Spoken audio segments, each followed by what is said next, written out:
고등부 여러분 안녕하세요. 우리 전도사님하고 인사하고 시작하도록 합시다. 사랑하고 축복합니다. 네, 사랑하고 축복합니다. 하트가 여러 가지가 있더라고요. 이런 것도 있나요?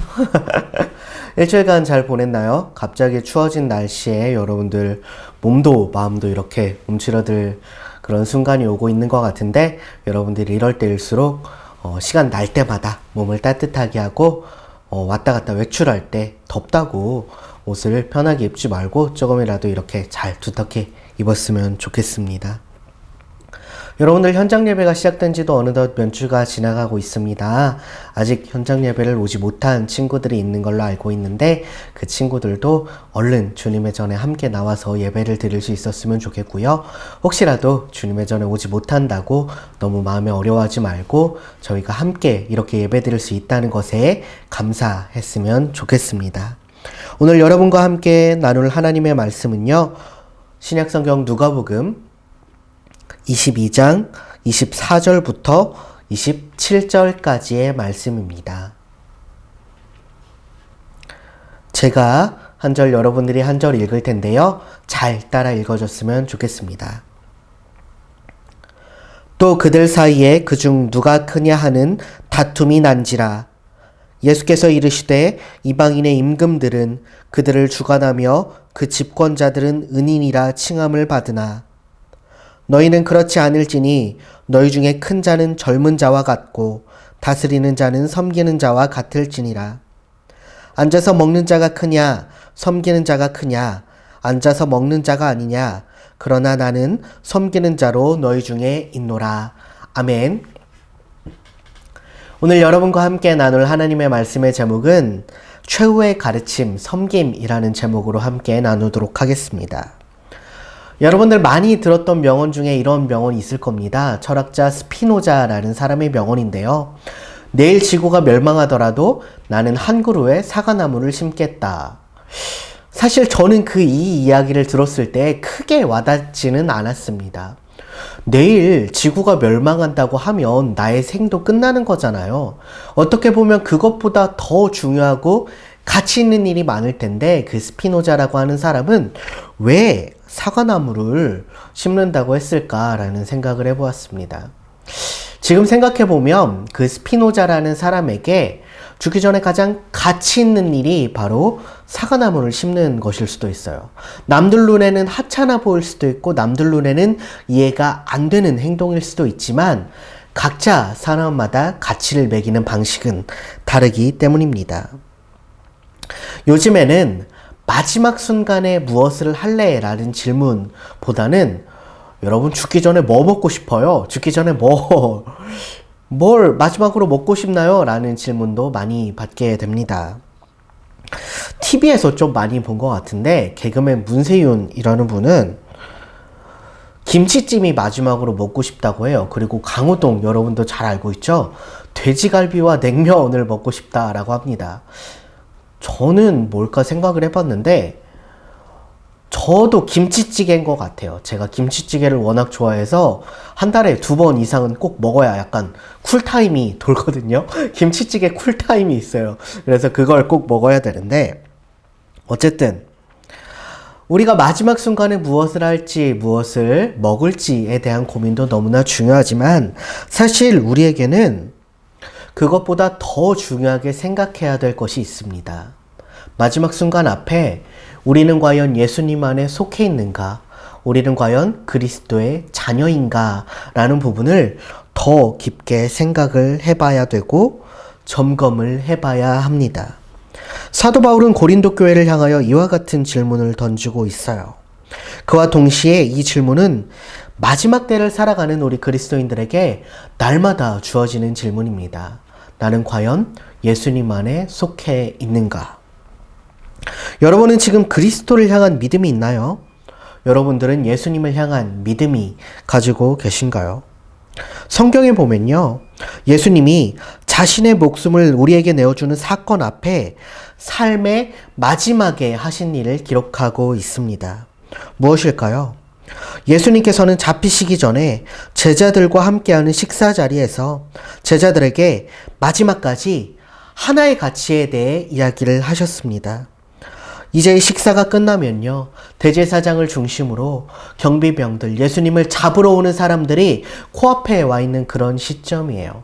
근데 그 시점 앞에 두고 예수님은 이제 잡히면 돌아가실 수밖에 없는 그 운명을 앞에 두고 마지막 식사를 하시는 거예요. 얼마나 중요했으면 자기가 잡혀서 돌아가시기 직전에 그 식사까지도 제자들에게 이 말을 해주고 싶었던 걸까요? 예수님께서는 과연 어떤 말을 해주고 싶으셨을까요? 오늘 본문에 보면 그것은 바로 섬김입니다. 예수님께서는 처음부터 이를 가르치고자 하셨는지는 정확하게 알 수는 없지만 이를 가르쳐야 되는 이유가 발생했어요. 제자들 사이에서 누가 크냐라는 다툼이 일어났기 때문입니다. 제자들의 모습을 보고 예수님께서는 마음이 먹먹했을 거예요. 내가 떠나가는 그 순간까지도 너희들은 너희의 자리를 두고 다투는구나. 누가 크냐를 두고 다투는구나. 왜냐하면 이미 이전에도 제자들 사이에 자리 다툼이 있었기 때문입니다. 그때 예수님께서는 이렇게 말씀하셨죠. 어린아이를 섬기는 자, 예수님을 섬기며 하나님을 섬기는 자가 가장 큰 자라고 하셨습니다. 또 야고보와 요한이 하늘에서 자신들을 예수님 우편에 좌편에 앉게 해달라는 그런 이야기 때문에 2차 다툼이 있었고, 그때 예수님께서는 또다시 섬김에 대해서 이야기를 하십니다. 자신은 섬김을 받으려 온 것이 아니라 섬김을 주기 위해서 자기 목숨을 많은 사람의 대속물로 주려고 왔다라고 말씀하시면서 마가복음 말씀에 섬김에 대해서 이야기를 하십니다. 그럼에도 불구하고 오늘 본문에서 또다시 제자들 사이에 누가 크냐라는 논쟁이 붙은 거예요. 예수님의 마음을 슬펐을 겁니다. 예수님은 곧 군인들에게 붙잡혀가고 결국에는 십자가에서 죽음을 맞이하게 될 텐데 제자들은 예수님의 상황에는 관심이 없이 오직 지금 자신들의 상황에만 관심이 있었습니다. 여기에 대해서 예수님께서 제자들에게 한 번 더 섬김을 가르치십니다. 마지막 순간의 가르치심이에요. 유언과 같은 가르치심이죠.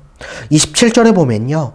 앉아서 먹는 자가 크냐, 섬기는 자가 크냐, 앉아서 먹는 자가 아니냐.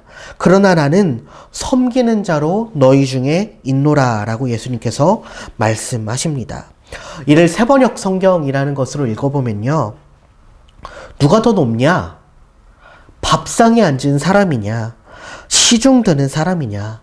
밥상에 앉은 사람 아니야?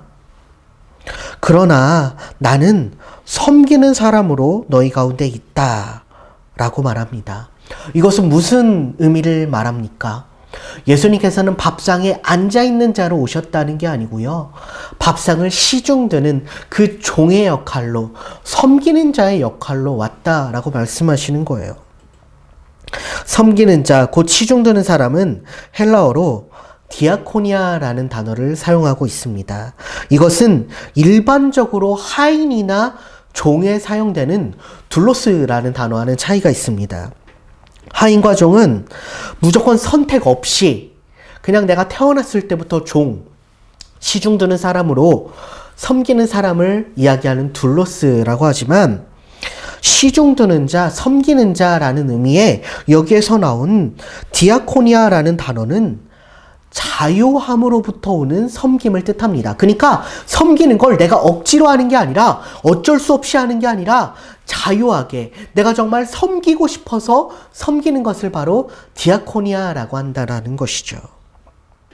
세상의 지도자들은 앉아서 먹는 자, 밥상에 앉아있는 자, 대접받는 자에 반하여 예수님께서는 그들과 다른 모습, 오히려 자신이 섬기는 자가 되고 제자들과 무리에 앉은 사람이 되는 섬김의 역설을 보여주고 계십니다. 예수님은 참된 자유 안에서 제자들을 섬겼습니다. 억지로 한 것이 아니라요. 마음에 우러나오지 않는데 한 것이 아니라요. 정말 기뻐서 섬기셨다라는 겁니다. 이제 예수님은 제자들에게 그와 같이 실천하기를 원하시고요. 우리들에게도 이와 같이 실천하기를 원하십니다. 우리는 예수님이 가르치신 섬김을 어떻게 실천할 수 있을까요? 첫째, 대접받고자 하는 대로 남을 대접하고자 하면 되는 것입니다. 기독교의 황금률이라고 하죠. 마태복음 7장 12절에 나옵니다. 예수님께서 마태복음 7장 12절에 이렇게 말씀하셨어요. 대접받고자 하는 대로 남을 대접해라. 사랑하는 고등부 여러분, 교회 안에서 학교 안에서 대접받는 자가 되려고 하지 마세요. 대접해주는 자가 되려고 하세요. 그러면 여러분은 섬김을 주는 자에서 오히려 섬김을 받는 자로 상황이 바뀌게 될 것입니다. 쉽지 않죠. 사람들은 누구나 대접받고 싶어 하지 대접해주는 건 쉽지 않잖아요. 하지만 예수님께서는 그런 길을 걸으셨어요. 우리 또한 그런 길을 걸어야 합니다. 그래서 다음이 중요합니다. 예수님께서 가르치신 섬김을 실천하기 위해서 우리는 억지로 하지 말고 자유함으로 해야 됩니다. 둘로스의 삶을 살기보다는 디아코니아의 삶을 살아야 합니다. 나는 무조건 섬겨야 돼 라는 억지로 하는 마음이 아니라 주님께서 주시는 그 기쁨 속에서 남을 섬겼을 때 오는 그 기쁨을 통해 더욱더 섬김의 자세를 가져야 합니다. 예수님의 섬김은 자유함 가운데 스스로 결정한 것입니다. 그분의 섬김은요, 십자가에서 꽃을 피우지요. 예수님의 십자가는 억지로 강요한 것이 아니라 우리를 사랑하는 마음으로 스스로 결정을 하셨습니다. 우리의 섬김은 예수님을 따라가야 합니다. 기쁨으로, 감사함으로, 즐거움으로 섬김을 실천해야 합니다. 섬김은 내 힘으로 하는 것이 결코 아닙니다. 참 자유되시고 우리에게 자유를 주시는 예수님 안에서 실천해야 되는 것입니다. 힘들고 어려울 때가 분명히 많을 겁니다. 하지만 우리 사랑하는 고등부 여러분, 우리는 우리를 위하여 기도하고 계시고 우리를 항상 섬기시고 신뢰하시는 그 예수님을 신뢰하면서 예수님의 마지막 가르침을 잊지 않고 섬김의 길을 걸어야 합니다. 여러분의 섬김을 통해서 이 땅에 그리스도의 나라가 더욱더 빨리 오게 될 것입니다. 하나님의 나라가 확장될 것입니다. 그리고 주님 다시 오실 때에 우리는 모두 하나님 나라에서 주님과 함께 기뻐 뛰며 즐거이 행할 것입니다. 우리 모든 것을 위해서 예수님이 가르치신 섬김을 우리도 행하는 우리 모든 고등부 친구들이 되기를 주님의 이름으로 소망합니다. 기도하겠습니다. 사랑의 하나님 아버지 감사합니다. 주님, 우리가 섬기기를 원합니다. 남을 대접하고자 하면, 남에게 대접받고자 하면 남을 대접하라 말씀하셨던 그 주님의 가르침을 우리가 정말 깊이 새기기를 원합니다. 주님, 우리가 밥상에 앉는 자가 아니라 시중 드는 자가 되길 원합니다. 주님, 높고 낮음을 따지는 게 아니라 우리가 얼마나 주님께 기쁨으로 섬길 수 있느냐, 우리가 얼마나 남들을 기쁘게 섬길 수 있느냐를 생각하는 우리 모든 고등부 친구들이 될 수 있도록 주님이 인도하여 주시옵소서. 주님, 이 시간에도 각자가 각자를 섬기고 각자가 가족을 섬기고 우리 모든 친구들 일주일간의 삶 가운데 섬김의 삶을 실천할 수 있게 도와주시옵소서. 추운 날씨 가운데 있습니다. 우리 모든 고등부 공동체들 주님께서 건강하게 지켜주실 것을 믿습니다.